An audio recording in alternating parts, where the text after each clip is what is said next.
Modi model வேற, இவர் வந்து மாடல் வேற. மோடியை வந்து ரொம்ப துல்லியமா ஃபாலோ பண்றவர் நம்மளுடைய முதலமைச்சர் மு க ஸ்டாலின். இது என்ன புது தகவலா இருக்கு? இல்ல, நிறைய பேருக்கு வந்து இது ஆக்சுவலி புரிஞ்சுக்க மாட்டேங்கிறாங்க. பிரஸ்ஸை பார்த்து என்னைக்காச்சும் முதலமைச்சர் மு க ஸ்டாலின் வெளிப்படையா பேசி நீங்க பார்த்துருக்கீங்களா? ஒரு பிரஸ் மீட் இப்போ இந்த மாதிரி உட்கார வச்சு கேள்வி கேட்குறீங்கல்ல, இந்த மாதிரி 10 பேர் கேள்வி கேட்டிருக்காங்களா? ஐயா முதலமைச்சர் மு க ஸ்டாலின் கேள்வி கேட்டிருக்காங்களா? நீங்கள் பார்த்துருக்கே முடியாது நம்மளால. அதிமுகவை வந்து பாஜக வளர்க்குது. எனக்கு தெரிஞ்சு பாஜகவை வளர்க்கறதுல முழு நேரமாக செயல்படுறவர் நம்ம ஐயா ஸ்டாலின் தான். ஏன்னா அவர் தான் இலவசமான பரப்புரைகளை வந்து அவர்களுக்காக மேற்கொள்றாரு. என்னைக்காவது செய்தி விவாதங்கள்ல ஊடகங்கள்ல காங்கிரஸ் மக்களுக்காக போராடிச்சு ஒரு செய்தியை காமிக்க முடியாது. ஆனா அந்த காங்கிரஸ் கட்சியை பத்தி 3 நாளா தொடர்ச்சி எல்லா ஊடகங்களும் தாவேகா கிட்ட போவாங்களா, திமுக கிட்ட போவாங்களா, தனிச்சு நிப்பாங்களா, இங்க பண்ணுவாங்களா, அவங்க இல்லைன்னா ஆட்சியே போச்சு, அவங்க இருந்தானா எல்லாம் போச்சு. என்ன முடிவு கரெக்டான்னு யோசிக்கும் போது பாதுகாக்கப்பட்ட வேளாண் மண்டலங்களை அதை அறிவிச்சார். இப்ப யாராலையும் நினைச்சாலும் உள்ள போக முடியாது. அப்ப இந்த வைஸ் மூவ்ஸ் இருக்குல்ல, இது வந்து ஒரு நிர்வாகத்திறனுக்கான ஒரு சாட்சி. அதிமுக ஆட்சி காலகட்டத்தில் ஏதாவது அவங்க வந்து விஷயங்களை செஞ்சு முடிச்ச பிறகு எடப்பாடி பழனிசாமிக்கு இந்த விஷயம் தெரியாதுங்க, அதனால தான் அது நடந்துருச்சு அப்படின்னு கட்சிக்காரங்க பேச நான் பார்த்ததில்லை, அல்லது ஆதரவாளர்கள் பேச நான் பார்த்ததில்லை. இவங்க எல்லாத்துக்குமே இந்த ஒரு ரீசனா சொல்றாங்க. யாராச்சும் ஒரு சுயமரியாதை உணர்வுள்ள ஒருத்தன் அந்த குடும்பம் என்ன ஆண்டா போதுன்னு நினைப்பானா? அந்த குடும்பம் இல்லை, எந்த குடும்பமும் நான் சொல்றேன், அது வந்து இயற்கை நீதிக்கு எதிரானது.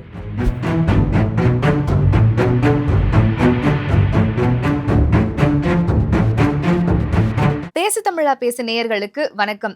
இப்போ தமிழகத்துல மக்கள் எப்படிப்பட்ட ஒரு ஆட்சியில இருக்கோம், இதற்கு முன்னாடி எப்படிப்பட்ட ஆட்சியில இருந்தோம், தேர்தல் நெருங்கிக்கிட்டு இருக்க இந்த சமயத்துல நாம எதை பிரதானமா யோசிக்கணும் அப்படிங்கறத சொல்றதுக்காக ஊடகவியலாளர் திரு அருள்மொழிவர்மன் நம்ம கூட இணைஞ்சிருக்காரு. வணக்கம் சார்.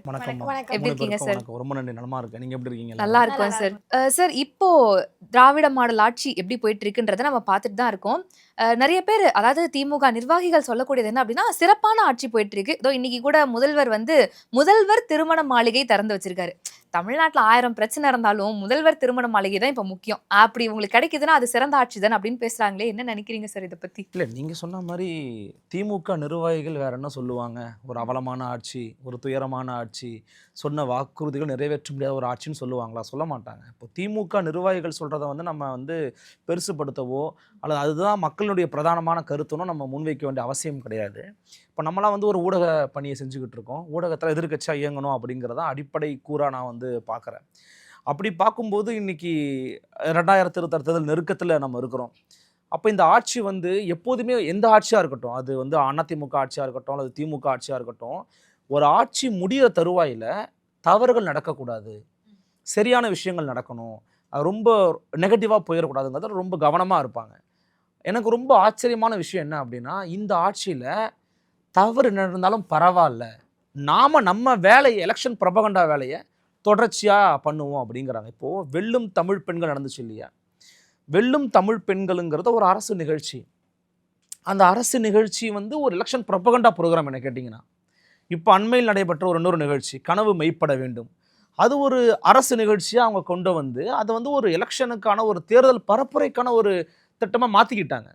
அப்போ நீங்கள் தொடர்ச்சியாக அவங்க அணுகுமுறையை நீங்கள் பார்த்தீங்கனாலே, எனக்கு தேவை இலக்கில், எனக்கு தேவை வெற்றி. நம்ம நிறைய பேர் நினச்சிக்கிட்டு இருக்கோம் மோடி மாடல் வேற, இவர் வந்து மாடல் வேறன்னு. மோடியை வந்து ரொம்ப துல்லியமாக ஃபாலோ பண்ணுறவர் நம்மளுடைய முதலமைச்சர் மு க ஸ்டாலின் தான். இது என்ன புது தகவலா இருக்கு? இல்லை, நிறைய பேருக்கு வந்து இது ஆக்சுவலி புரிஞ்சுக்க மாட்டேங்கிறாங்க. மோடி அவர்கள் பார்த்தீங்கன்னா அல்லது பாஜக பார்த்தீங்கன்னா வெற்றியை நோக்கி, வெற்றியை சுவைப்பதற்கு எந்த எல்லைக்கும் போவாங்க.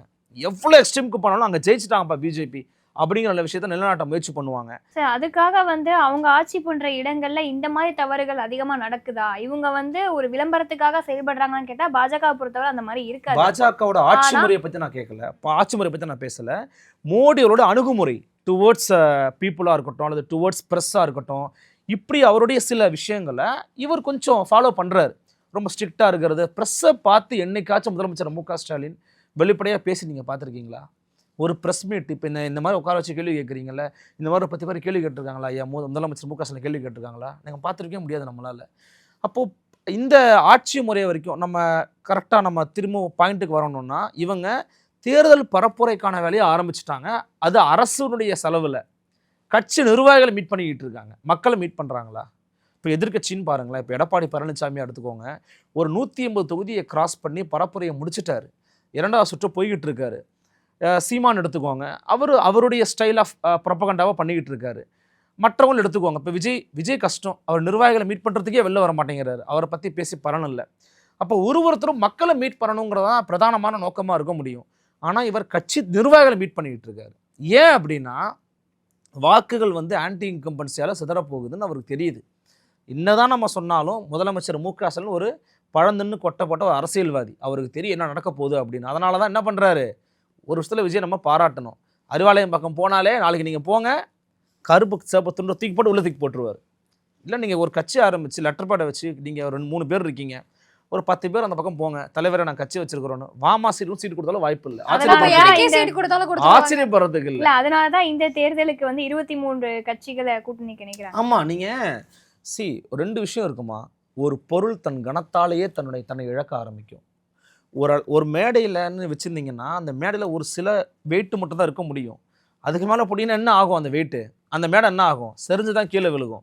அப்ப இவருடைய தன்னம்பிக்கையின் வெளிப்பாடாக அதை அவர் காமிக்கிறாரு. பட் இது தன்னம்பிக்கையின் வெளிப்பாடா இல்லை, இது ஒரு அச்சத்தின் வெளிப்பாடான தோற்றத்தை வெளியில கொடுத்துருக்குது. நீங்க எல்லாரையும் உள்ள சேர்த்துக்கிறீங்களா? ஃபார் எக்ஸாம்பிள் மருதழகராஜா இருக்கட்டும், அன்வர் ராஜாவா இருக்கட்டும், நீங்கள் கடுமையாக எதிர்க்கக்கூடிய ஆர்எஸ்எஸ் பாஜகவிலேயே வெகு நாட்கள் பயணித்து அதன் பிறகு அதிமுகவிலிருந்து அதன் பிறகு இப்போ திமுகவுக்கு வந்திருக்கிற ஒரு நபர், அவருடைய பேர் சப்ஜெக்ட் கரெக்ஷன், அவர் பேர் டக்குன்னு ஞாபகத்தை வரல, வர மறந்துட்டேன். அவராக இருக்கட்டும், இன்னும் பல பேர், ஐயா ஓபிஎஸ் வரைக்கும் எடுத்து பார்த்துக்கோங்க. எல்லாரையுமே நீங்கள் உள்ள அரவணைக்கிறது எந்த அடிப்படையில் அரவணைக்கிறீங்க? சரி, கூட்டணிக்கு நீங்கள் என்ன சொன்னீங்க? ஒரு பேர் வச்சுருந்தீங்க. என்ன பேர் வச்சுருந்தீங்க? இது ஒரு சமூக நீதி கூட்டணி, கொள்கை கூட்டணின்னு சொன்னாங்க. ஞாபகம் இருக்கும்னு நினைக்கிறேன் உங்களுக்கு. கொள்கை கூட்டணி அப்படின்னா உங்களுடைய அஜெண்டாவில், உங்களுடைய கொள்கையில், இப்போ விசிகா எடுத்துக்கோங்க, கம்யூனிஸ்ட் எடுத்துக்கோங்க, காங்கிரஸ் எடுத்துக்கோங்க, இவங்க எல்லாரும் ஏதோ ஒரு புள்ளியில் இணைவாங்க. அது ஆன்டி பிஜேபியாக இருக்கும். இந்த கூட்டணியில் இப்போ தேமுதிக எப்போ சேர்ந்தாங்களோ, பட்டி தொட்டி எங்கும் 10 ஆண்டுகளுக்கு மேலே பாஜகவை தூக்கி சுமந்தால் அல்லது பாஜகவோட இணைந்து பணியாற்றிய தேமுதிக சேர்த்துக்கிட்ட பிறகு எப்படி கொள்கை கூட்டணியாக இருக்க முடியும்? அல்லது அவங்க சொல்லிதாங்க நான் போய் தர்ம யுத்தம் பண்ணேன், அமித்ஷா தாங்க சொன்னார் திமுக ஜெயிக்க போது நான் சேர்ந்தேன்னு சொல்லக்கூடிய ஓபிஎஸ்ஸை சேர்த்துக்கிறவங்க எப்படி கொள்கை அணியாவோ கொள்கை கூட்டணியாவோ இதை நீங்கள் பரிணாமம் அடைய செய்வீங்க? அப்போ அவருக்கு ஒரு அச்சம் இருக்கிறதா என்னுடைய கணிப்பில், என் அவதானிப்பில் நான் பார்க்குறேன். ஏதோ ஒரு அச்சம் இருக்கு. ஆனால் திமுக நிர்வாகிகளை சந்திக்கிறதும் இந்த மாதிரி கூட்டணிகளை இணைக்கிறதும் மட்டுமே ஒரு தேர்தலுக்கு வெற்றியை கொடுக்கும்னு சொல்ல முடியாதுல்ல. எடப்பாடி பழனிசாமி அவர்களை எடுத்துக்கிட்டோம்னா கூட 4.5 வருஷம் ஆட்சி பண்ணியிருக்காரு, நிறைய மக்களுக்கு தேவையான திட்டங்களை கொடுத்துருக்காரு. பாயிண்ட்டுக்கு வந்தீங்க. இப்போ நம்ம எதை பற்றி பேசணும் தெரியுமா? இவங்க பண்ணக்கூடிய திட்டங்கள் சமூக ரீதியிலான ஒரு மாற்றத்தை ஏற்படுத்தியிருக்கா, வாய்ப்புகளை உருவாக்கியிருக்காங்கிறத பற்றி நம்ம யோசிக்கணும். ஒரு உதாரணத்துக்கு எடுத்துக்கிடுவோம். நீங்கள் நல்ல ஒரு பாயிண்ட்டை சொன்னீங்க. இப்போ இபிஎஸ் இருக்கிறான்னு வச்சுக்கோங்களேன். அவர் மீது நிறைகள் இருக்குது, குறைகள் இருக்குது, மறுப்பதற்கு இல்லை. அந்த ஆட்சியில் அவர் பண்ண முக்கியமான 2 விஷயமா நான் பார்க்கறது, பர்சனலாக நான் பார்க்கறதுங்கிறது, நான் நீட்டை முழுசாக எதிர்க்கிற ஒரு ஆள். இப்போ நீட்டுக்கு வேற வழி என்ன இருக்குன்னு ஒரு மாநில தன்னாட்சி முழக்கத்தை முன்வைக்கக்கூடியவங்க யோசிக்கும் போது ரிசர்வேஷன் கொடுக்கலாம், அரசு பள்ளி மாணவர்களுக்கு ஒரு இடஒதுக்கீடு கொடுக்கலான்ற ஒரு திட்டம் அவருக்கு கூட இருக்கிறவங்க சொன்னாங்களோ, அவர் சொல்கிறாரோ, அதை இனிஷியேட் பண்ணி கொண்டு 7.5% ஃபுல்ஃபில் பண்ணாரா? இப்போ அதில் அரசு பள்ளி மாணவர்கள் போகிறாங்களா? தமிழ் வழி மாணவர்கள் என்னை பண்ண தமிழ் மொழி உள்ளே போக முடியுமா? அதுக்கு வாய்ப்பு இருந்துச்சு. நீங்கள் வாக்குறுதல் என்ன கொடுத்தீங்க? 7.5% நான் உயர்த்துறேன். திமுக சொல்லுச்சு, நானே நம்பினேன் 7.5% உயர்த்திடுவாங்க. உயர்த்திட்டாங்கன்னா கட்டாயமாக இன்னும் அதிகமான மக்கள் போவாங்க, ஒன்றிய பாஜக அரசோ அல்லது யார் வராங்களோ பயந்துருவாங்க, நிறுத்திடுவாங்கன்னு நினைச்சேன். இவங்க அப்படி அடிபணிஞ்சிட்டாங்க. ஏன்னா சார், திமுக முயற்சி பண்ணியிருப்பாங்க சார், பண்ணாம இருந்திருக்க மாட்டாங்க. என்ன இருந்தாலும் பிஜேபி அவங்கள அதை செயல்படுறதுக்கு தடுக்கிறாங்க. சட்டமன்றத்தில் நீங்க சட்டத்தை போட்டு உள்ஒதுக்கீடு கொடுப்பதற்கும் பிஜேபிக்கும் சம்பந்தமே கிடையாது, தொடர்பே கிடையாது. தமிழ்நாட்டில் திரும்ப திரும்ப என்ன பண்றாரு தெரியுமா? இப்போ திருச்சி மாநாட்டில் பார்த்தீங்கல்ல, பிஜேபி வந்துடும், தமிழ்நாடு காவிமயமாயிரும். தமிழ்நாட்டில் இருக்கிறது 4 எம்எல்ஏக்கள், அதுவும் அதிமுக தலைமையான கூட்டணி தான். இது கூட்டணியின் ஒரு அங்கம்தான் பாஜக தமிழகத்தின் தலைமை கட்சி கிடையாது கூட்டணியில். அது ஒரு கூடுதலான ஒரு கட்சி, ஒரு பாமக, பாஜக, அமமுக மாதிரி ஒரு கட்சி, அவ்வளவுதான். இவர் பிரதானமாக என்ன பண்ணுறாருன்னா, எதிர்கட்சியினுடைய பேரை உச்சரிச்சிங்கன்னா மக்களுக்கு ஈஸியாக தெரியும் அதிமுக யாருன்னு. அப்போ அதிமுக பண்ண நிறை குறையையும் திமுக பண்ண நிறை குறையும் ஒப்பிட்டு பார்ப்பான். ஒப்பீட்டளவில் எங்கேயாச்சும் மேலே வந்துட போகிறாங்க அல்லது ஏதாவது நடந்துட போகுது அப்படிங்கிற ஒரு அச்ச நிலைப்பாட்டில் தான் திரும்ப திரும்ப திரும்ப பாஜக பாஜக பாஜகன்னு வச்சு அவர் ஓட்டிக்கிட்டு இருக்காரு. இந்த பாஜகவை நீங்கள் எதிராக நிப்பாட்டுறதுனாலேயே இவர் சொல்கிறாரு அதிமுகவை வந்து பாஜக வளர்க்குதுன்னு. எனக்கு தெரிஞ்சு பாஜகவை வளர்க்கறதுல முழு நேரமாக செயல்படுறவர் நம்ம ஐயா ஸ்டாலின் தான். ஏன்னா அவர் தான் இலவசமான பரப்புரைகளை வந்து அவர்களுக்காக மேற்கொள்கிறாரு. இப்போ இவ்வளோ நாள் அவங்களுக்கு திமுகவுக்கு ஒரு வருத்தம் இருக்குன்னு சொல்கிறாங்க. ஏன்னா ஆர்என் ரவி இங்கேருந்து போயிட்டாருங்க அப்படிங்கிறாங்க. ஆர்என் ரவி போனதுக்கு நீங்கள் எவ்வளோ வருத்தப்படுறீங்க, அல்லது வருத்தப்படுறவங்க நடிக்கிறாங்கன்னு வச்சுக்கிருவோம். ஏன்னா டைவர்ட் பண்ணுறதுக்கான ஒரு ஆள் இல்லாமல் போயிட்டார்ல, அவர் இருந்திருந்தாருன்னு வச்சுங்களேன். இன்னைக்கு தமிழகத்தில் நடக்கக்கூடிய சட்டம் ஒழுங்கு பிரச்சனை குறித்து ஏன் ஒரு ஊடகம் விவாதம் நடத்துறது கிடையாது? கேஸ் சிலிண்டர் விலையை பேசுங்க, உலகப்போர் பிரச்சனை நான் மறுக்கலை. விஜய் எந்த இடத்துக்கு போவார், இந்த காங்கிரஸ் எந்த இடத்துக்கு போவோம்? எனக்குலாம் அப்படியே மண்டை சூடாயிருச்சு ஒரு நாள்லாம். தமிழ்நாட்டில் என்னைக்காவது கடந்த ஒரு அரை நூற்றாண்டு கால வரலாற்றில் நீங்கள் காமராஜருக்கு பிறகு தமிழ்நாட்டில் காங்கிரஸ் கட்சியை பற்றி நீங்களாம் ஊடகத்தில் இவ்வளோ நாள் இருக்கீங்க, என்னைக்காச்சும் சொன்னால் தமிழ்நாட்டுக்குள்ள இந்த போராட்டத்தை முன்னெடுத்த காங்கிரஸ் கட்சி, இந்த போராட்டத்தை முன்னெடுத்து நடத்தி முடித்து மக்களுக்காக நின்ற காங்கிரஸ் கட்சி, இந்த போராட்டத்தில் மக்களுக்காக நின்று அந்த பேர்கள் அடித்து உடச்சிட்டாங்கப்பா காங்கிரஸ், மக்களுக்காக உணர்வாக போராடாங்கன்னு ஒரு போராட்டம் காமிங்க பார்க்கலாம்.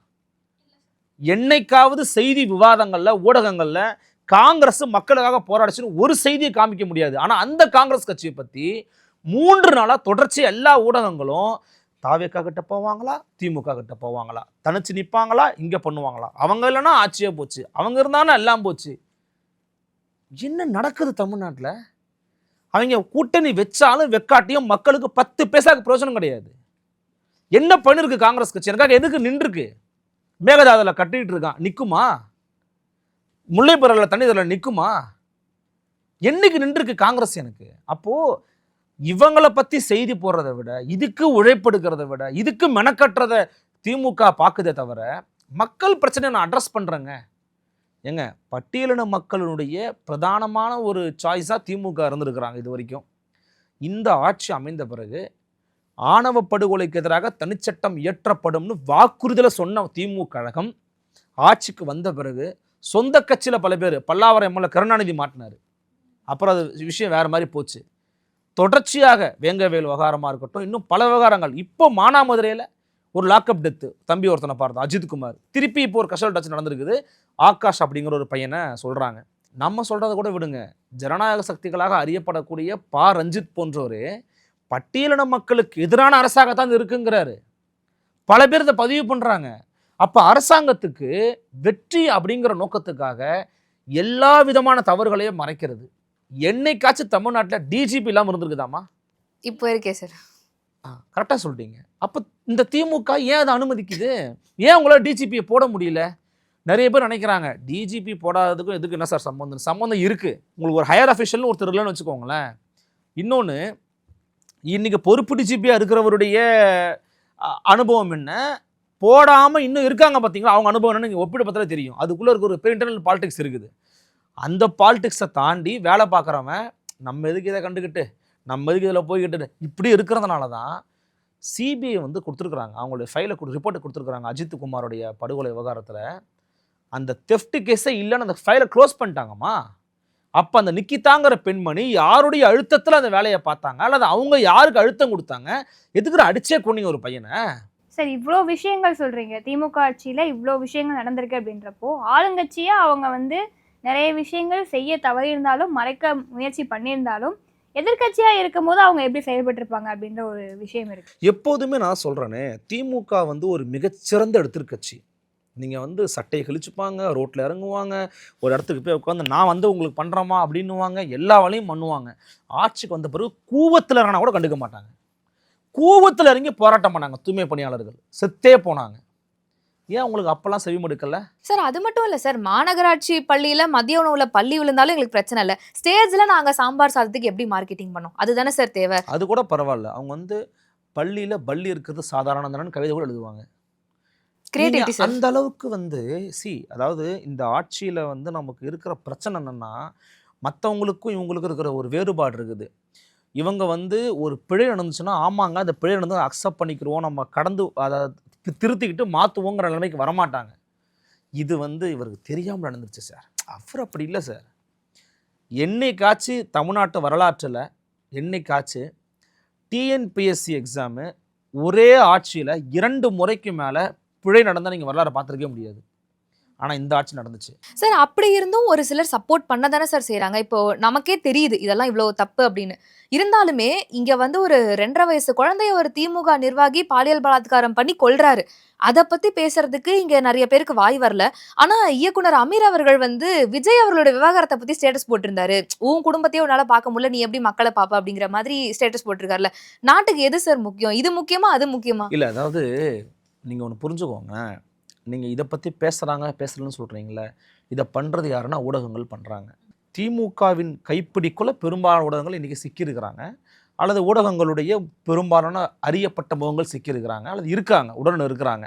அப்போ நீங்கள் என்ன பண்ணணும்? நான் நேற்று சொன்ன மாதிரி தான், இன்றைக்கி நீங்கள் சொன்ன விவகாரத்தை இன்றைக்கி ஒருத்தர் சூமோட்டாவாக எடுக்கணும்னு சொல்லி இன்றைக்கி ஒருத்தர் கேஸ் ஃபைல் பண்ணியிருக்காரு ஹைகோர்ட்டில். ஆக்சுவலி கோர்ட்டும் எடுத்தால் நம்ம எடுத்துக்கலான்ற மாதிரி பேசிக்கிட்டு இருக்கிறாங்க. அந்த தருணத்தில் நம்ம வந்து விவாதம் பண்ணிக்கிட்டு இருக்கோம். அந்த பிரச்சனைகளை குறித்து பேசுறதுக்கு இவங்களுக்கான அஜெண்டா இல்லை. இதுக்கு முதல்ல அஜெண்டா கூட தேவையில்லை. இதுக்கு இயல்பாக தேவைங்கிறது சமூக நோக்கம் அப்படிங்கிற ஒரு ஒற்றை எண்ணம் தான். அடிப்படை எண்ணம் அதுதான் வேணும். இந்த சமூக நோக்கமே இல்லாதவங்ககிட்ட நீங்க என்ன பேசுவீங்க? அவங்க தானே சார் சமூக நீதின்ற போர்வையை போத்திட்டு இருக்காங்க. விடுதிக்கெல்லாம் கூட சமூக நீதி விடுதின்னு பேரை வச்சிருக்காங்க. அப்புறம் நாங்க அதை தானே எதிர்பார்ப்போம் மக்களா, எங்களுக்கு சமூக நீதி அவங்க வேணும்னு. எதிர்பார்த்தீங்கன்னா அது உங்க தப்பு. அப்போ ஓட்டு போட்டதும் தப்பா சார்? அது தப்பு தான். நீங்க அதாவது ஒன்று சொல்லட்டுமா, இது வரைக்கும் தமிழ்நாட்டுக்குள்ள திமுக வந்து தொடர்ச்சியாக 2 முறை ஆட்சிக்கு வந்ததா வரலாறு கிடையாது. ஆனால் அப்படி ஒரு வரலாறு வந்து இருக்கணும், அதுக்காக நம்ம வேலையை பார்க்கணும்னு முதலமைச்சர் ஸ்டாலின் முயற்சி பண்ணிக்கிட்டு இருக்காரு. ஆனால் அந்த முயற்சியெல்லாம் எங்கே போய் முடிய போகுதுங்கிறத நமக்கு எலெக்ஷன் ரிசல்ட் வந்தபோது தெரிய போகுது. பட் நம்ம என்ன புரிஞ்சுக்கணும்னா, சரி எது தப்பு எது, நல்லது எது தீமை எது, எது தேவை எது தேவையில்லைன்னு மக்களுக்கு சொல்ல வேண்டிய இடத்துல இருக்கிறோம். நான் இன்னொரு விஷயம் சொல்கிறேன், நம்மளோட மக்கள் ரொம்ப தெளிவாக இருக்கிறாங்க. நீங்கள் எல்லாத்தையும் ஐடியாலஜியை விட்டுருங்க, தத்துவ கோட்பாடுகளை விடுங்க, கூட்டணி பேரங்களை விடுங்க, பொட்டி கணக்குகளை விடுங்க. நான் போன வருஷம் எவ்வளோ கரண்ட் பில்லு கட்டினேன், இந்த வருஷம் எவ்வளோ கரண்ட் பில்லு கட்டுறேன். நான் போன வாட்டி என் பிள்ளைக்கு எவ்வளோ ஃபீஸ் கட்டினேன், இந்த வாட்டி எவ்வளோ ஃபீஸ் கட்டுறேன். பள்ளிக்கூடங்கள் இதை சுற்றி நடக்கக்கூடிய இந்த அரசியல் இருக்குல்ல, இதை மாதிரி ஒரு அரசியலை நீங்கள் பார்க்கவே முடியாது. அவ்வளவு கொடுமையான அரசியல் நடந்துக்கிட்டு இருக்கு. ஒரு பள்ளிக்கூடத்துக்கும் போய் தன் பிள்ளையை போய் சேர்க்கணும் அப்படிங்கிறதுக்காக லட்சக்கணக்கில் பணத்தை கட்டணும்னு தாலி அடமானம் வச்சு, வேலையை அடமானம் வச்சு எவ்வளோ வேலைகளை பார்த்துக்கிட்டு இருக்கான். அவன் செத்துக்கிட்டு இருக்கான். அப்போ பொருளாதார ரீதியாக அடி வாங்கிக்கிட்டு இருக்கோம் நம்ம. அப்போ அதையும் கிராஸ் பண்ணணும். அவன் இப்படி பல பிரச்சனைகளை கிராஸ் பண்ணி வரும்போது போகிற பக்கம் ஓசி பஸ்ஸுன்னு பேசுறது, அதான் கொடுக்குறாங்களா 1000 ரூபா வச்சுக்க அப்படின்னு சொல்கிறது. எனக்கு வந்து இந்த ஃப்ரீபீஸ் மேலே எனக்கு ஒரு நல்ல ஒரு பார்வை கிடையாது. எனக்கு வந்து அது வந்து ஒரு சரியான அப்ரோச்சாக நான் பார்க்கல. பட் என்னன்னா, இவங்க வந்து ஒரு ட்ரெண்டை செட் பண்ணுறாங்க. இது ரொம்ப மோசமான ஒரு ட்ரெண்டாக இருக்குது. ஆனால் மக்கள் வந்து அது பின்னாடி போகிறத நம்மளால் பார்க்க முடியுது இல்லை சார். இப்போ எடப்பாடி அவர்களா ஸ்டாலின் அவர்களா அப்படின்னு சொல்லி பார்க்கும்போது, எடப்பாடி அவர்கள் சிறந்த ஆட்சியை கொடுத்துருக்காரு. மக்களுக்கு நிறைய விஷயங்கள் நல்ல விஷயங்கள் பண்ணியிருக்காரு. இந்த தாலிக்கு தங்கம் திட்டம்லாம் இப்போ இல்லை. அம்மா உணகம் அது எங்கே இருக்குது, எங்கே போச்சுன்னே தெரில. அம்மா மருந்தகம் என்ன நிலைமையில இருக்குது அப்படின்னு தெரில. மினி கிளினிக் அப்படின்றது எங்கே இருக்குது அப்படின்னு தெரில. எல்லாமே இந்த மாதிரி அழிக்கப்பட்டு மறைக்கப்பட்டிருக்கு. அப்படின்றப்போ இவங்களுடைய ஆட்சியில் ஸ்டிக்கர் மட்டும் தான் ஒட்டுறாங்க. அப்படின்றப்போ யாருக்கு நிர்வாகத்திறன் அதிகமாக இருக்குது, யார் சிறந்த முதல்வர்னு எடுக்கும்போது மக்களுடைய சாய்ஸாக ஆட்டோமேட்டிக்காக எடப்பாடி பழனிசாமி அவர்கள் இப்போ என்னன்னா, அது மக்கள் சாய்ஸ் தான். மக்கள் என்ன முடிவு பண்ணுவாங்கன்னு நம்ம பார்த்துக்கலாம். என்ன கேட்டிங்கன்னா, நீங்கள் ஒரு முக்கியமான பாயிண்ட்டை தொட்டிங்க. அது என்னன்னா, நிர்வாக ரீதியிலான பிரச்சனை. நிர்வாகத்தை யார் சரியாக ஹேண்டில் பண்ணுறாங்க அப்படின்னு. கோவிட் டைமில் நினைக்கிறேன், கோவிட் டைமில் வந்து சில விஷயங்களுக்காக கரண்ட்டையோ அல்லது அம்மா உணவகத்தையோ நம்ம வந்து கொஞ்சம் வேறு மாதிரி யூஸ் பண்ணலான்னு சொல்லும்போது எடப்பாடி எடுத்த முடிவு வேறு. இதை உள்ளே இருக்கிற நிர்வாகிகள் சில பேர் சொல்லும்போது நான் வந்து கேட்டு ஆச்சரியப்பட்டிருக்கேன். அதே போல் மிக முக்கியமான ஒரு வேலை விஷயந்தான் அவர் பண்ணார். அதை நான் இன்னுமே வந்து பல இடங்களில் வந்து அவருக்கான கிரெடிட்டை கொடுத்துடணும். தொடர்ச்சியாக முக்கியமான டெல்டா மாவட்டங்களை குறி வச்சு பல திட்டங்கள், அது வந்து கார்பன் எடுக்கிறேன், மீத்தேன் எடுக்கிறேன், நெடுவாசலில் அதை எடுக்கிறேன் பண்ணிக்கிட்டே இருக்கும்போதெல்லாம் இதுக்கு என்ன முடிவு கட்டலான்னு யோசிக்கும்போது பாதுகாக்கப்பட்ட வேளாண் மண்டலங்களை அதை அறிவித்தார். இப்போ யாராலையும் நினச்சாலும் உள்ளே போக முடியாது. அப்போ இந்த வைஸ் மூவ்ஸ் இருக்குல்ல, இது வந்து ஒரு நிர்வாகத்திறனுக்கான ஒரு சாட்சி. குறிப்பாக ஸ்டெர்லைட் படுகொலை நடக்கிற போது மிக கடுமையான விமர்சனம் எடப்பாடி பழனிசாமி மேலே. அது விமர்சனம் கண்டிப்பாக தேவை தான். பட் உடனடியாக அதுக்கு ரியாக்ட் பண்ணி சிபிஐக்கு மாற்றி ஒரு கமிட்டியை போட்டு பண்ணார். எனக்கு இப்போ என்ன பிரச்சனைனா, ஸ்டெர்லைட் படுகொலையை காமிச்சா திமுக ஆட்சிக்கு வந்தீங்க. நீங்கள் ஆட்சிக்கு வந்த பிறகு தான் அருணா ஜெகதீசன் அம்மையாரோட கமிட்டி ரிப்போர்ட் வந்து சட்டமன்றத்தில் வாசிக்கப்படுது. அருணா ஜெகதீசன் கமிட்டி அறிக்கையின் மீது இந்த திமுக கழக அரசு எடுத்த நடவடிக்கை என்ன? ஒன்றுமே இல்லை. பல்ல புடுங்குறார் ஒரு ஐபிஎஸ் ஆஃபீஸர், பல்ல புடுங்குறார். மனநோயாளி கூட அதை பண்ண மாட்டான். இந்த செங்கல் எடுத்து கருங்கல் எடுத்து ஈர குத்துறது, பல்ல உடைக்கிறது, இதை பண்ண மாட்டான். அப்போ அந்த பண்ண ஐபிஎஸ் ஆஃபீஸர் மேலே இப்போ வரைக்கும் இவங்க எடுத்த நடவடிக்கை என்ன தெரியுமா? ஒன்றுமே கிடையாது. சும்மா அங்கே மாதம் இங்கே ஏமாற்றிக்கிட்டு இருக்காங்க. இந்த ஆட்சியில் நேற்று நடந்த படுகொலையோடு சேர்த்து 27 காவல் விசாரணை மரணங்கள் நடந்திருக்குது. இதை பதிவு செய்வது யார் தெரியுமில்ல? காவல் சித்திரவதைக்கு எதிரான கூட்டு இயக்கத்தின் தோழர் என்ட்ரி திஃபேன் பதிவு பண்ணுறாரு. இந்த ஆட்சியில் கள்ளச்சாராயம் குடிச்சு 67 பேர் செத்து போயிருக்கான். கள்ளச்சாராயத்தை நான் ஒழிக்கிறேன்னு அடுத்த ஒரு மாதத்துக்கு நீங்கள் பார்த்துருப்பீங்க. பேரலாக நாங்கள் காட்டில் கொட்டுறோம், மேட்டில் கொட்டுறோம்னு சொல்லுவாங்க. ஒன்றும் பண்ணியிருக்க மாட்டாங்க. இப்போ சிக்கல் என்னென்னா, இவங்க சொல்லுவாங்க செய்ய மாட்டாங்கன்ற ஒரு பிம்பம் வந்து திமுக மேலே எப்போதுமே இருக்குது, எப்போதுமே இருக்குது. அவங்க சொல்லுவாங்க செய்ய மாட்டாங்கன்னு சொல்றீங்க, ஆனா சொல்லாதது நிறைய செஞ்சிருக்காங்க சார். பெண்களால ரோட்ல இறங்கி நடக்க முடியல, எவனா செயின் அறுத்துட்டு ஓடிடுறான், சுதந்திரமா போயிட்டு வெளியே வர முடியல, எங்க எவன் பாலியல் தொல்லை கொடுப்பான்னு தெரியல, இந்த மாதிரி விலைவாசி எல்லாம் பார்க்க முடியல, அந்த அளவுக்கு கரண்ட் பில் ஏற்றிருக்காங்க. இந்த மாதிரி சொல்லாத பல விஷயங்களை திமுக செஞ்சிருக்காங்களே சார். அதுதான் அவங்க சாதனை. அதனால தான் அவங்க மீண்டு வரணும்னு சொல்லி விருப்பப்படுறாங்க. இந்த சிக்கல்கள் குறித்து நாம் பேசுகிற அளவுக்கு திமுக கண்டுக்கிறது கிடையாது. இதில் வந்து 2 விஷயம், 2 பர்ஸ்பெக்டிவ் இருக்குது. நம்ம மீடியாஸை பற்றி பேசினாலும் அதை நான் கூட தான் சேர்த்து சொல்லிடுறேன். எதிர்க்கட்சிகளுடைய ரியாக்ஷன் இருக்குல்ல, அது எப்போதுமே ஒரு ஜனநாயகத்துக்கு ரொம்ப தேவையான ஒன்று. இப்போ எடப்பாடி பழனிசாமியோ அல்லது அதிமுகவோ தொடர்ச்சியாக பல இடங்களில் போராட்டம் பண்ணுறாங்க, பேசுகிறாங்க, அறிக்கையெல்லாம் விடுறாங்க. ஊடகங்கள் இங்கே வந்து அவங்க கட்டுப்பாட்டுக்குள்ளே இல்லை, அல்லது அவங்களும் சுதந்திரமாக இயங்கலை அப்படின்னும் போது அவங்களுடைய குரல் இன்னும் வீரியமாக பதிவு செய்யப்படணும்னு நான் கேட்டுக்கிறேன். எதிர்க்கட்சிகளுடைய குரல் அப்படிங்கிறது இன்னும் வீரியமாக போகணும். இப்போ நீங்கள் சொன்ன மாதிரி தான் அமீரனுடைய ஸ்டேட்டஸ் எடுத்து போடுறாங்கன்னா ஊடகங்கள் அவ்வளோ சும்மா இருக்கிறாங்க. அவங்களுக்கு வந்து என்ன சொல்கிறது, எந்த நடிகர் எந்த நடிகையோட போனால் அல்லது யார் எங்கே போய் என்ன பேசினாங்க அப்படிங்கிற சமூகத்துக்கு முக்கியம்னு நினைக்கிறான். நீங்கள் நினச்சி பாருங்கள், நம்ம சொசைட்டிக்கு அதனால் ஒரு ரூபா பிரயோஜனம் இருக்கா? திரு விஜய் அவருடைய தனிப்பட்ட வாழ்க்கை குறித்து பேசுகிறதுனால எந்த விஷயமும் மாறப்போகிறதில்ல. ஒரு கடைக்கோடியில் இருக்கிற ஒரு சாதாரண தமிழனுக்கு அவன் தலைவிதி மாறப்போதா? கிடையாது. விஜய் அவர்களுக்கு அந்த எண்ணம் கிடையாது. முதல்ல நம்ம ஏன் அவரை பற்றி நான் பேசுகிறேன்னா, நீங்கள் சொன்ன மாதிரி இந்த திட்டங்களெல்லாம் விரும்புகிறாங்களே சார் அப்படின்னு நீங்கள் சொன்னீங்க. தமிழ்நாட்டு மக்களுக்கு வந்து சில விஷயங்கள் பிடிக்கும், சில விஷயங்கள் பிடிக்காது. ஆனால் இதுதான் அவங்களுக்கு பிடிக்குது நம்ம வந்து உறுதியாக சொல்ல முடியாது. உதாரணத்துக்கு இப்போ நீங்கள் எல்லாருக்குமே ஒரு விஷயத்தை ஃபாலோ பண்ணுறாங்கிறதுக்காக சரியாக அமைஞ்சிடாது. இப்போ தமிழ்நாட்டில் பெரும்பாலும் குடிக்கிறது சரியா? இப்போ கிடையாது. ரொம்ப சிம்பிள். எது மக்களுக்கு தேவையோ அதை கொடுக்கணும்.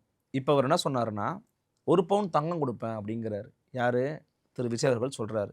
இப்போ எப்படி கொடுப்பாரு, யார் கொடுப்பாரு? இப்போ என் வீட்டில் நான் 5 பெண் குழந்தை பெற்று போடுவேன், கொடுத்துருவியா? 5 பேருக்கும் நீ பவுன் கொடுத்துருவியா? ஆனால் முடியாது. ஏன்னா அரசாங்கத்தில் கஜானாவில் காசு கிடையாது. இப்போ அவர்கிட்ட ஒரு தெளிவு இல்லை. இப்போ நீங்கள் அதிமுகவோட திட்டத்தை எடுத்துக்கோங்களா, ஒரு கிறிஸ்டல் கிளியரான ஒரு ஸ்கீம் அது. எப்போதுமே நான் சொல்லுவேன். ஏன் அப்படின்னா, அதனால் பலனடைந்த குடும்பங்களை என்னுடைய ஃபேமிலி ரிலேஷன்ஸ் ஒன்று, என் ஃப்ரெண்ட்ஸை நான் பார்த்துருக்கேன், நிறைய பேரை பார்த்துருக்கேன். தாலிக்கு தங்கம், இதுதான் அவங்களுடைய கான்செப்ட். ஆக்சுவலி அந்த டைமில் கொண்டு வரும்போது பெண்களுடைய கல்வி அறிவு நோக்கி அவங்க நகர்த்தணுன்னா ஸ்கீம்ஸை உருவாக்கணும்னு சொல்லி ஜெயலலிதா மேம்கிட்ட பேசுகிறாங்க. அப்போ அதிமுக என்ன யோசிக்குதுன்னா, தாலிக்கு தங்கம்னு யோசிக்கிறாங்க. உங்களுக்கும் தெரிஞ்சிருக்கும்னு நினைக்கிறேன். தாலிக்கு தங்கம் யார் கொடுப்பாங்கன்னு சொல்லுங்கள். 10வது படித்து முடித்த பெண்களுக்கு வந்து 25,000 ரூபாய் உதவித்தொகையோட தாலிக்கு தங்கம் கொடுக்குறோம் அப்படின்னாங்க. டிகிரி முடிச்சவங்கன்னா உங்களுக்கு 50,000 இருக்கு இல்லையா? நிறைய கிராமங்களில் நீங்கள் போய் பார்த்தீங்கன்னா அவங்களுடைய பெற்றோருக்கு வந்து இந்த பிள்ளை படிக்கணும், வேலைக்கு போகணுங்கிற 2வது தாலிக்கு தங்கம் வரும்ல, படி, பிஏ படி, பிஎஸ்சி படி, பிஇ படி, எதனா படி. இன்னொன்று, அரசாங்கமும் வந்து கல்வி ரீதியாக அரசு கலைக்கல்லூரிகளில் குறைவான கட்டணம் தான் போவாங்க, முடிப்பாங்க. திருமணம் பண்ணும்போது தாலிக்கு தங்கமும் அந்த காசும் வகையாக இருக்கும், பெரிய உதவியாகவும் மகிழ்ச்சியாகவும் இருக்கும். அதை வாங்கும்போது அந்த பிள்ளை வந்து ஒரு டிகிரி ஹோல்டராக மாறிடும். அப்போ டிகிரியே படிச்சுட்டோம், ஏன் வேலைக்கு போகக்கூடாது? நம்ம வேலைக்கு போவோம். அப்போது ஒரு தலைமுறையோட அடுத்த கட்ட வளர்ச்சியை பற்றி சிந்திக்கணும் ஒரு திட்டங்கிறது. அவர் என்ன சொல்கிறாரு, நான் 15,000 ரூபாய் கொடுப்பேன், இடைநிற்றலை தடுக்கணும்னா 15,000 ரூபாய் கொடுப்பேங்கிறார் விஜய். ஒரு அடிப்படையான தமிழ்நாட்டு அரசியலை புரிந்தவர்கள் சொல்லக்கூடாத, சொல்ல முடியாத, தேவையில்லாத ஒரு வாக்குறுதி அது. அவர் என்ன நினச்சிக்கிட்டு இருக்கிறாருன்னா, 2,000 3,000 திரைப்படத்தில் வரும்ல, ஏலம் எடுத்துக்கிட்டு இருக்காரு மக்களை. இடைநிற்றலை தடுக்கணும்னு என்ன பண்ணணும்? கல்வியை தரமா நீ கொடுக்கணும். வாயிலிருந்து ஐயா விஜய் வாயிலிருந்து டாஸ்மாக் கடையை மூடுன்னு ஏன் பேசல? அதானே சார் கவர்மெண்ட்டுக்கு வருமானம். ஜெயலலிதா அம்மையார் இருக்கும்போதாவது படிப்படியா மதுக்கடையை மூடுறேன்னு சொன்னாங்க. எடப்பாடி ஆட்சிக்காக தான் சில கடைகளை மூடவும் செஞ்சாங்க. உங்களுடைய வாயிலிருந்து பெண்கள் தினத்துக்கு அன்னைக்கு முன்னாடி நாள் பேசுறீங்க.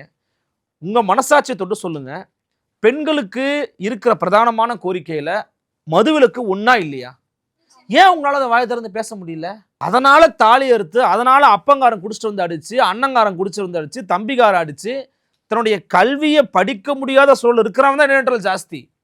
அதை தடுப்பதற்கு நீ 15,000 கொடுத்தோன்னு வச்சுக்க, அதை புண்ணிட்டு போய் குடிச்சிட்டு வருவான். இப்ப சிக்கல் என்ன? வேற என்னவோ அந்த வேரை நோக்கி போல, வேர்ல தான் வெந்நீர் ஊற்றணும். இவர் கிளையில ஊத்திக்கிட்டு இருக்கா அப்படி. அதனால பிரயோஜனம் இல்லை. அப்போ லீடர்ஷிப்னா என்னன்னா விஷனரியான திங்கிங் இருக்கணும். முதல்ல உங்க தொலைநோக்கு பார்வை இருக்கணும். அந்த பார்வை அவர்கிட்ட இல்லை.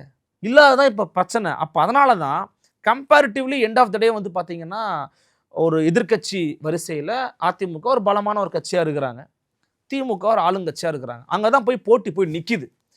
அப்போ இன்னைக்கு மக்கள் நான் என்ன நினைப்பேன்னா, மக்களுக்கு எது தேவையோ அந்த தேவையை சார்ந்து யார் சிந்திக்கிறாங்களோ அவங்களுக்கு மக்கள் வாக்களிக்கணும். சார் இப்ப வந்து எடப்பாடியார் ஏன் மக்களுடைய பிரச்சனை இவ்வளோ யோசிக்கிறாருன்னா, அவர் அடிமட்டத்தில இருந்து வந்த ஒருத்தர், மக்களோட மக்களா இருந்து ஒரு கிளை செயலாளர் பதவியில இருந்து வந்திருக்காரு, யோசிக்கிறாரு. இப்போ முதல்வர் ஸ்டாலின் ஏன் அதை யோசிக்கல அப்படின்னா, அவர் வந்து கருணாநிதி அவர்களுடைய பையன் அப்படிங்கிற முறையில வந்துட்டார். ஒருவேளை திமுக தப்பி தவறி வர எலெக்ஷன்ல ஜெயிச்சிருச்சு அப்படின்னா, மக்களுடைய புரிதல் படி பார்த்தோம்னா எல்லாரும் சொல்லக்கூடியது உதயநிதி அவர்களை முதல்வராக்க போறாங்க அப்படின்னு. சோ ஒருவேளை அப்படி ஆயிட்டா அதனால உங்களுக்கு ஆச்சரியம். அடுத்து இன்பநிதி வெளில வெயிட் பண்ணிட்டு இருக்காரு. நீங்க என்ன இவ்வளவு ஆச்சரியமா கேக்குறீங்க? சார் அப்படி ஆயிட்டா என்ன ஆகும் சார் நிலைமை? நம்ம இதே மாதிரி நம்ம வந்து பேசிட்டு இருக்க வேண்டியதுதான். நான் ஒரேன்னு சொல்றேன், நீங்க நல்லா கம்பேர் பண்ணீங்க. எடப்பாடி பழனிசாமி ஒரு வெள்ளை மண்டி வச்சிருந்த ஒரு ஆளு, ஓகேவா? ஒரு சாதாரண கடைக்கோடியில் இருக்கிற ஒரு மனிதர். அவரு ஒரு கட்சியில் சேர்ந்து கிளை செயலாளராகி, அப்புறமா ஒரு பொறுப்பில் வந்து, அப்புறம் ஒரு மாவட்ட செயலாளராக மாறி, அப்புறமா ஒரு எம்எல்ஏவாகி, அப்புறம் ஒரு எம்பி ஆகி, அப்புறம் ஒரு மினிஸ்டர் ஆகி, தமிழ்நாட்டுக்குள்ளே அப்புறம் மினிஸ்டர் ஆகி, தொடர்ச்சியாக இந்த நம்ம திரைப்படங்கள்லாம் நம்மளுடைய சுய வாழ்க்கையிலேயே பார்ப்போம், லாஸ்ட் பெஞ்ச் ஸ்டூடெண்ட் ஆவேன் அப்படின்னுவாங்க. அவன் வாழ்க்கையில் பார்த்தா ஒரு டாப்பில் இருப்பான். அந்த மாதிரி ஒரு லாஸ்ட் பெஞ்ச் ஸ்டூடெண்ட் இவர். ஆனால் இன்றைக்கி வந்து தமிழ்நாட்டின் முன்னாள் முதலமைச்சர் அப்படிங்கிற பேர் வாங்கியிருக்கிறாரு. இன்னொன்று கழகத்தை, அதிமுகங்கிறது ஒரு பெரிய கட்சி, அதில் மாற்றுக்கருத்து இல்லை. ஆன்டி டிஎம்கே நீங்கள் எடுத்தீங்கன்னா எனக்கு பிரதானமான ஓட்டு வங்கி வச்சிருக்கிற கட்சி வந்து பார்த்தீங்கன்னா அதிமுக தான். தனித்து நின்று வெற்றி பெற்ற கட்சியும் அதிமுக தான். 234லையும் தமிழ்நாட்டில் போட்டி போட்ட 2 சிம்பிள் இருக்குது. ஒன்று ரெட்டலை, ஒன்று வந்து சீமானுடைய விவசாய சின்னம். இவங்க 2 பேரும் தான் 234லையும் போட்டி போட்டிருக்காங்க. ஒரே சமயத்தில் நான் சொல்கிறேன். அப்போது அந்த கட்ஸ் இருக்குல்ல, அது ஸ்டாலின் அவர்களுக்கு ஈக்குவல் ஆகாது. நீங்கள் சொன்ன மாதிரி தான் கிரவுண்ட்லேருந்து வராரு, ரூட்லேருந்து வராரு. அவர் வந்து ஒரு வயக்காட்டுக்கு போகிறாருன்னா வெறுங்கால வேஷ்டி முடிச்சுட்டு போவார். நம்ம ஸ்டாலின் என்ன பண்ணுறாரு? வயக்காட்டுக்குள்ளே சிமெண்ட் போடுறாருமா.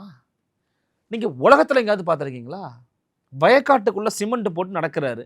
அப்புறம் கனிமொழி அம்மையார் இருப்பாங்க, பதனி கொடுக்குறாங்க. இனிப்பா இருக்குது, சக்கரை போட்டிங்களா அப்படின்னு கேட்குறா. அப்படி பதனியே குடிச்சதில்லை அவர். என் ஊரோட, என் மண்ணோட, என் மக்களோட உணவையே அவர் சாப்பிட்டதில்லை. அது அங்கே எக்ஸ்பிரஸ் ஆகுது, தெரியுதுங்க. இப்போ 17 சக்கரை அப்படின்னு கேட்குறாரு முதலமைச்சர் போது எனக்கு ஒரு பக்கம் சிரிப்பு அப்படிங்கிறத தாண்டி, இவரை நம்ம சிஎம் ஆகியிருக்கோமா? என் உணவே அவருக்கு தெரியல. நான் சொல்கிறது உங்களுக்கு புரியும்னு நினைக்கிறேன். என் உணவே தெரியாதவர், என் வழியே தெரியாதவர், என் கஷ்டமே தெரியாதவர். அதான் நான் சொன்னேன், விவசாயிகள் மேலே குண்டாஸ் போட்ட ஒரு அரசு இருக்குதுன்னா இந்த அரசு தான். அது அருளாறுமுகம் மேலே குண்டாஸ் போட்டாங்க. அப்போ என்ன சொன்னாங்க? முதலமைச்சருக்கு தெரியாமல் போட்டிருப்பாங்க. முதலமைச்சர் தெரியாமல் போட்டாங்க, முதலமைச்சரே வேணாமே. அதிமுக ஆட்சி காலகட்டத்தில் ஏதாவது அவங்க வந்து விஷயங்களை செஞ்சு முடித்த பிறகு எடப்பாடி பழனிசாமிக்கு இந்த விஷயம் தெரியாதுங்க, அதனால தான் அது நடந்துருச்சு அப்படின்னு கட்சிக்காரங்க பேச நான் பார்த்ததில்லை, அல்லது ஆதரவாளர்கள் பேச நான் பார்த்ததில்லை. இவங்க எல்லாத்துக்குமே இதை ஒரு ரீசனாக சொல்கிறாங்க. நீங்கள் ஒரு தப்புன்னு தான் தப்பை ஏற்றுக்குறங்க, ஏற்றுக்கிட்டு திருத்தி வெளில வர பாருங்க. ஆனால் அந்த தப்பு வந்து தன்னால் நடக்கலை. அவருக்கு பிரச்சனை என்னென்னா, நிறைய பேர் நினச்சிக்கிட்டு இருக்காங்க, ஏன் ஸ்டாலின் மேலே வச்ச விமர்சனத்தை எடப்பாடி மேலே வைக்கலாம்னு நினச்சி பாருங்கள். எடப்பாடியோட ஆட்சி காலகட்டத்தில் யாருமே அதிகாரிகளின் ஆட்சின்னு சொல்லவே இல்லை. இவங்களுக்கு இருக்கிற அதே டோன் தான், அடிமைகளின் ஆட்சி, அதாவது பிஜேபிக்கு அடிமையாக இருக்கிறாங்க அப்படின்னு சொல்லி பேசிக்கிட்டு இருந்தாங்க. இவங்க அதிகாரிகளுக்கு அடிமை ஆட்சி நடத்திக்கிட்டு இருக்காங்க. இங்கே முடிவெடுக்கக்கூடிய இடத்துல இருக்கிறது அதிகாரிகள் தான். அதிகாரிகள் சொல்கிறத கட்சிக்காரன் செஞ்சுக்கிட்டு இருக்கான். இந்த கொடுமை எங்கேயாச்சும் பார்த்துருக்கீங்களா நீங்கள்? அப்போ இவங்க அதிகாரிகளுக்கு அடிமையாக இருக்கிறாங்கிறதா என்னுடைய குற்றச்சாட்டு. ஏன்னா அப்படி இல்லாமல் இருந்திருந்தீங்கன்னு வச்சுக்கோங்களேன், இந்த ஆட்சியில் அதிகாரிகள் எக்ஸ்போஸ் ஆன மாதிரி வேற எந்த ஆட்சியும் நடக்கலாமா? ஒரு போராட்டம் பண்ண முடியல உங்களால், ஒரு ஆர்ப்பாட்டம் பண்ண முடியல. யார் சொல்றது? நான் சொல்லலை, கூட்டணியில் இருக்கிற சிபிஎம் தொடர்கள் சொல்கிறாங்க, விசிக தொடர்கள் சொல்கிறாங்க, கொடி நடத்தும்னு சொல்கிறாங்க. ஆனால் அதிமுக ஆட்சி காலத்தில் பல்லாயிரம் போராட்டம் நடந்துச்சு. இவ்வளவு விஷயங்கள் சொன்னீங்க. திமுகவோட கூட்டணியில இருக்கவங்களுக்கே இங்க சுதந்திரம் கிடையாது, போராட்டம் கூட முன்னெடுக்க முடியல அப்படின்னு சொல்லிட்டு நீங்க ஊடகவியலாளர்ல, ஊடகத்துல திமுகவோட நெருக்கல் அப்படின்றது எப்படி இருக்கு? அதிமுக ஆட்சியில பார்த்தோம் அப்படின்னா சுதந்திரமா இப்போ நான் நினைச்சேன் ஆளும் கட்சியை எதிர்த்து போராடணும்னு நினைச்சேன்னா என்னால போராட்டம் நடத்த முடிஞ்சுது, அதுக்கான சுதந்திரம் அப்படின்றது இருந்துச்சு, எடப்பாடி அவர்கள் கொடுத்திருந்தாரு. அதுவே திமுகல நான் ஒரு ட்விட்டு போட்டாலோ இல்ல திமுக அகைன்ஸ்டா ஒரு கமெண்ட் போட்டாலோ 10 பேர் கீழே யார் நீ என்ன டிலீட் பண்ணு அப்படின்னு சொல்றதோட இல்ல கண்டுபிடிச்சு மிரட்டுறது, அரெஸ்ட் பண்றதுன்ற வரைக்கும் திமுக வந்து இன்னும் எக்ஸ்டெண்டுக்கு போறாங்கல்ல. சோ ஒரு ஊடகவியலாளரா திமுக எந்த அளவுக்கு ஊடக சுதந்திரத்துல ஈடுபடுறாங்க? ஊடக சுதந்திரத்தில் ஈடுபடலை அவங்க. அதுதான் அவங்கள்ட்ட இருக்கிற பிரச்சனை. நீங்கள் சொன்ன மாதிரி எடப்பாடி ஆட்சி காலகட்டத்தில் சாதாரணமாலாம் இல்லை. எடப்பாடி பழனிசாமியோட நன்மைகளும் இருக்குது, தீமைகளும் இருக்குது. ஒரு ஆட்சியில் எப்போதுமே இருக்கும், நிறைய குறையும் இருக்கும். போட்டு பொழந்தாங்க. ஒரு தடவை கூட அதிமுககாரங்க யாருமே எப்படி இப்படி பண்ணலாம், அன்னைக்கு ஊடகத்தில் திகழ்ந்தவங்கலாம் இன்னைக்கு திமுக கழகத்தின் முதன்மை பேச்சாளராக மாறி இருக்கிறாங்க. ஓகேவா? அந்த அளவுக்கு அதான் சொல்றேன், ஒரு போராட்ட வடிவங்களுக்கு அதிமுக ஆட்சியில் பெரிய அனுமதி உண்டு. எவ்வளோ விமர்சனம் பண்ணலாமா நீங்கள்? அவர் இது வரைக்கும் அதை பொருட்படுத்துனதே கிடையாது. ஏன்னா நாங்கள் மக்களோட நிற்கிறோங்க, மக்களுக்கான திட்டங்களை குறித்து பேசுகிறவங்க, நாங்கள் மக்கள்கிட்ட போய் ஓட்டு கேட்டுக்கிறோங்கன்ற மனநிலை இருக்கிறாங்க. அப்போ இடிப்பாறை இல்லாத ஏமராமன்னன் கெடுப்பாரலானும் கெடுங்கிறத ஒரு தலைவன் புரிஞ்சு வச்சுருக்கணும். கம்பேரிட்டிவ்லி எடப்பாடி அதை புரிஞ்சு வச்சுருந்துருக்கிறார். அவருக்கு தெரிஞ்சிருக்குது நம்ம இதை வந்து கண்டுக்க தேவையில்ல, அவங்க வேலையை பார்க்குறாங்க, நம்ம வேலையை பார்க்கணும்னு போயிட்டு இருந்துருக்கிறார். ஆனால் இவங்க இது ரொம்ப கொடுமை. இப்போ சவுக்கு சங்கருக்கு அவங்க மேலே குண்டாஸ் போட்டதாக இருக்கட்டும், திரு ஃபெலிக்ஸ் அவர்கள் மேலே குண்டாஸ் போட்டு அவரை சில நாட்களுக்கு வந்து கைது பண்ணி வச்சதாக இருக்கட்டும், இதெல்லாம் வந்து பார்த்திங்கன்னா உண்மையிலேயே வந்து நான் ஒன்று சொல்லட்டுமா, மற்ற விஷயங்களை பற்றி பேசலை, அவர் சில விஷயங்களை பேசுனதுக்காகலாம் கூட பண்ணாங்க. பொதுவாக கருத்து தெரிவித்ததற்காகவே ஒருத்தரை போட்டு நெருக்கடிக்கு உள்ளாக்குறதுங்கிறது அண்மை காலமாக இந்த ஆட்சியில் நடந்திருக்குது. மரியாதைக்குரிய சாவித்திரிக்கான குண்டு கட்ட விட்டு கொண்டு புகுந்து தூக்கிட்டு போனாங்க. அவர் யார்? அவர் ஒரு முக்கியமான பத்திரிகையாளர். அவரோட இடதுசாரி செயற்பாட்டாளர், தொடர்ச்சியாக இயங்கிக்கிட்டு இருக்கிறவர். யார் தப்பு பண்ணாலும் கேள்வி கேட்குறாரு. நாட் ஓன்லி டிஎம்கே, ஏடிஎம்கே பண்ணாலும் கேட்பார், பிஜேபி பண்ணாலும் கேட்பார், நாம் தமிழர் கட்சி பண்ணாலும் கேட்பார், யார் பண்ணாலும் கேட்பார். அவர்களோ புரிந்து தூக்கிட்டு போனாங்க. அப்போ இவங்களுக்கு கருத்து சுதந்திரம்னு சொல்லி பேசுவாங்களே தவிர அதுக்கு நிற்க மாட்டாங்க, இயங்க மாட்டாங்க. அதான் திரும்ப திரும்ப சொல்கிறேன், நீங்கள் வந்து ஒரு உரையாடல் நிகழ்த்துறதுக்கு நீங்கள் தயாராக இருக்கணும். இதை நான் சொல்லலை, ஐயா வைகோ சொல்லியிருக்கிறாரு. You can not speak with to an hour to MK Stalin. நீ ஒன்னொரு மேலே அவர்கிட்ட பேசவே முடியாது, ஒன்னொருக்கிட்ட நீங்கள் பேச முடியாது. ஒன்றுமே நீங்கள் அவர்கிட்ட நீங்கள் என்ன டிஸ்கஸ் பண்ணுவீங்கன்னு கேட்குறாங்க. அவர் கேட்டிருக்கிறாரு, எடப்பாடி கிட்ட உங்களால் பேச முடியுங்க. எடப்பாடி பழனிசாமியால் ஒரு ப்ரெஸ் மீட் உட்காந்திங்கன்னா, இப்போ அண்மையில் 1 month பிஃபோர் நான் ஒன்று பார்த்தேன், இந்த அறிவிப்பெல்லாம் வெளியிடும்போது 1 மணி நேரம் கேட்குறாங்க, பேசிட்டே இருக்கிறாருங்க. அந்த திறன் இருக்கணுங்க உங்களுக்கு. இன்னைக்கு என்ன வேணால் கேள்வியா நான் பதில் சொல்கிறேன்னு சொல்லணும். ஒன்று ஆமான்னு சொல்லணும், இல்லை இல்லைன்னு சொல்லணும், சரின்னு சொல்லணும், தப்புன்னு சொல்லணும், அல்லது என் திட்டம் என்ன அதை பற்றி நான் பேசுகிறேன்னு சொல்லணும். இவங்க கலாய்கலாம், இவருக்கு அந்த ஆற்றல் இல்லை, அந்த பேச்சு திறமை இல்லைன்னு. சாதாரண மக்கள் பார்க்கும்போது நம்ம ஊருக்காரன் பேசுகிறான் பாரு தான் பார்ப்பாங்க. காமராஜர் மிகச்சிறந்த பேச்சாளரா? அப்படிலாம் இல்லை. சுப்ராலெட்டர் மிகச்சிறந்த பேசலாரா? அப்படிலாம் கிடையாது. ரொம்ப எளிமையானதாக இருப்பாங்க. பட் நம்ம பார்க்க வேண்டியது எல்லாமே நிர்வாக ரீதியாக வந்து நம்ம பார்க்கணும். அதன் பிறகு யாரால் ஒரு விஷயத்தை ஹேண்டில் பண்ண முடியும்னு இருக்குல்ல, ஹேண்டிலிங் கெப்பாசிட்டி ரொம்ப ரொம்ப முக்கியம். அதை யார் பண்ணுறாங்கன்னு பார்க்கணும். எல்லாத்துக்கும் மேலே அதிகார குவிப்புக்கு எதிராக ஒரு கட்சி, ஒரு அமைப்பு இருக்கணும். அதிகார குவிப்புக்கு எதிராக இருக்கணும். அதிகார பரவலாக்கம் ஒரு கட்சியில் இருக்கணும். ஒரு கடைக்கோடி தொண்டன் கூட நாளைக்கு எஸ்பி வேலுமணி பொதுச்செயலாளராக மாறுவார், நாளைக்கு தங்கமணி மாறுவார், நாளைக்கு சிவிஎஸ் மாறுவாருன்னு எடப்பாடி பழனிசாமியால் இன்னைக்கும் சொல்ல முடியும், நாளைக்கும் சொல்ல முடியும். நாளைக்கு தமிழன் பிரசன்னா அண்ணன் வந்து பொதுச்செயலாளராக மாறுவார், நாளைக்கு அண்ணன் ஆராசா மாறுவார், நாளைக்கு அவங்க மாறுவாங்க, இவங்க மாறுவாங்கன்னு பேச முடியுமா? வாய்ப்பே இல்லை சார். அப்புறம் பேசவே முடியாது. உங்களால் சிந்திக்கிறது இல்லை, சிந்திக்க கூட முடியாது அவங்களால. நீங்கள் அந்த சிந்தனைக்கு அப்பாற்பட்ட அந்த கட்சி போயிடுச்சு. இதில் கொடுமை என்னன்னா, அது ஏற்றுக்கிற மனநிலை வந்து கட்சிக்குள்ளே இருக்கவங்க வந்துருச்சு. அது ஏன் வந்து யோசிச்சு பாருங்க, வேறு வழி இல்லை. எல்லாரும் கேட்பாங்க, கட்சிக்குள்ளார ஒருத்தர் எதிர்த்தாங்களா? எப்படி எதிர்ப்பாங்க? எதிர்த்த கட்சிக்குள்ளே இருக்க முடியாது அவனால், கட்சிக்குள்ளே இருக்க முடியாது. இன்னொன்னு சொல்கிறேன், திமுக ஒரு குட்டி அதிமுகவை மாறிடுச்சு. அதிமுக கொள்கைன்னு பேசிக்கிட்டு இருக்காங்க, திமுக என்ன கொள்கை இருக்கு? அதிமுகவை பார்த்து எம்ஜிஆர் என் சித்தப்பா மாதிரி பேசியிருக்கிறாரு. ஆனால் அதிமுக தொண்டர்கள்லாம் பாவம் இல்லையா? உங்களுக்கு ஏன் சார் இவ்வளோ கஷ்டம், இவ்வளோ கரிசனப்படுறீங்க? உங்கள் கட்சி தொண்டம் பாவம் இல்லையா? இங்கேருந்து ஆலங்குடி மனோஜ் பாண்டியன் கூட்டிகிட்டு போயிட்டீங்க, அங்கே இருக்கிற ஆலங்குடி திமுக என்ன பண்ணுவான்? இங்கேருந்து அன்பராஜாவை கூட்டிகிட்டு போனீங்க, அங்கே இருக்கிற அன்பராஜா என்ன பண்ணுவான்? தலையை பிச்சுக்கிறாரு. தங்கத்தமிழ் சொல்லுவேன், என்ன பண்ணுறது இந்த ஓபிஎஸ்ஸை வச்சுக்கிட்டு அப்படின்னு. ஓபிஆரெல்லாம் என்ன மக்கள் பண்ணியிருக்கிறாருன்னு நினைக்கிறீங்க நீங்கள்? இப்போ சிக்கல் என்னன்னா, இவங்களால இப்போ இன்டர்னல் டைனமிக்ஸ் திமுகவில் பெரிதளவில் பாதிக்கப்பட்டிருக்கு. அதிமுகவில் ஒரு செங்கோட்டையன் இல்லையா, இன்னைக்கு 5 பேர் வெயிட் பண்ணிக்கிட்டு இருக்காங்க எனக்கு தொகுதியை கொடுங்கன்னு. கட்சி வளர்ச்சி அப்படிங்கிறது இள ரத்தத்துக்கிட்ட கட்சியை பாய்ச்சறது தான். அந்த வேலை எடப்பாடி பழனிசாமி பண்ணியிருக்கிறாரு. நிறைய பேருக்கு அது வெளியில் தெரியாது. செங்கோட்டையன் வெளியேறினதுக்கு மிக முக்கியமான காரணம் கட்சியுடைய ரிவைவல் தான். கட்சிக்குள்ளே அந்த லோக்கல் இருக்கிற பொறுப்பு நிர்வாகிகளை அவர் மாற்றிருக்கிறார். இல்லைன்னா இது சரிப்பட்டு வராது, பசங்க சின்ன பசங்களை கொடுங்க, யங்ஸ்டர்ஸ் வரட்டும்னு சொல்லியிருக்கிறார். அதை விரும்பலை அவர். அது one of the main reason அவர் அங்கே போயிட்டார். ஏன்னா அது எல்லாருக்கும் இன்னொரு புதிய வாழ்வு அளிக்கக்கூடிய ஒரு கட்சி. மறுவாழ்வு மையம்னு வச்சுக்கலாம்.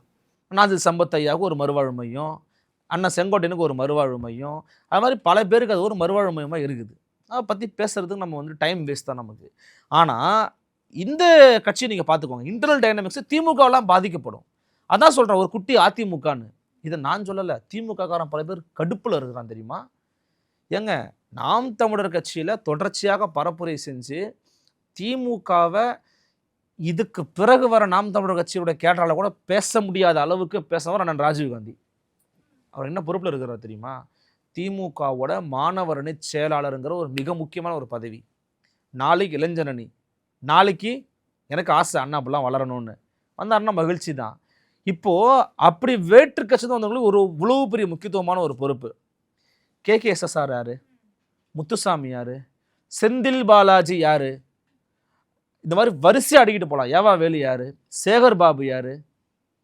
மனோஜ் பாண்டியன் யார்? இவங்க எல்லாருமே அதிமுகவில் இருந்தவங்க. ஒருவேளை இப்படி எடுத்துக்கலாமோ, ஊராம் பிள்ளைய ஊட்டி வளர்த்தா தான் புள்ள தன்னால வளரும்பாங்கல்ல, அந்த மாதிரி அடுத்த கட்சியிலேருந்து வந்த எல்லாருக்கும் பொறுப்பு கொடுத்துட்டோம் அப்படின்னா இவங்கெல்லாம் அமைதியாக இருந்துடுவாங்க அப்படின்னு நினச்சிட்டு இருக்காங்களா? இல்லை, அது வளர்ச்சி அல்ல, வீக்கம். அது வளர்ச்சி அப்படிங்கன்னா அதுக்கு வேற பொருள் இருக்குது, வீக்கத்துக்கு வேற பொருள் இருக்குது. இது வீக்கமாக மாறிட்டு போவோம், அமைதியாக இருக்கிற மாதிரி தெரியும்.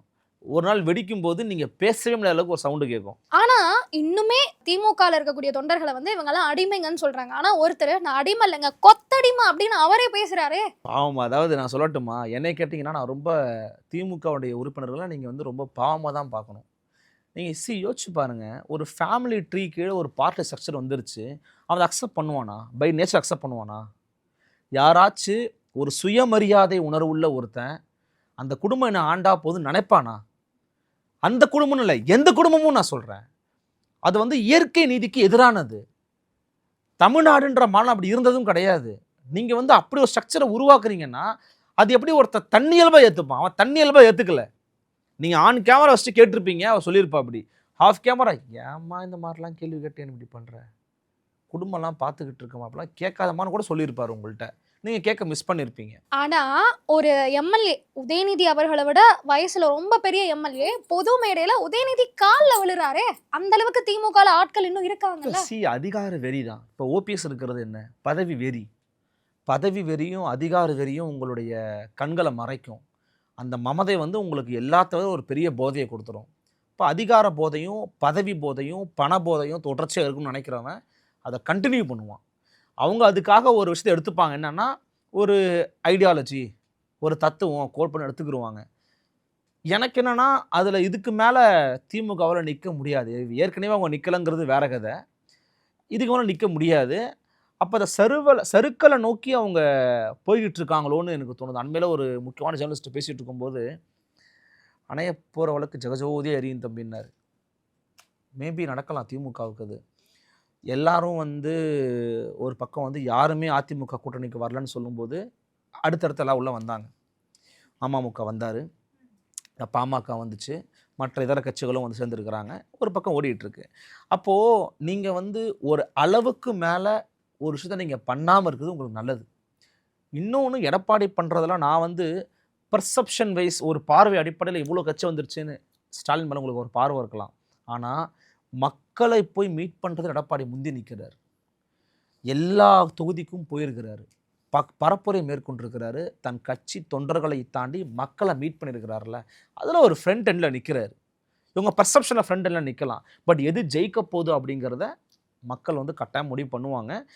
நல்லதொரு முடிவு வரணும், தமிழ்நாட்டுக்கு வந்து நல்லதொரு எதிர்காலம் இருக்கணும், நல்ல முடிவு வரணும். என்னையை பொறுத்த வரைக்கும் கல்வி, பொருளாதாரம், வேலைவாய்ப்பு, தற்சார்பில் தமிழர்கள் தன்னிறைவு அடைஞ்சாதான் அடுத்த கட்டத்தை நோக்கி நம்ம நகர முடியும்.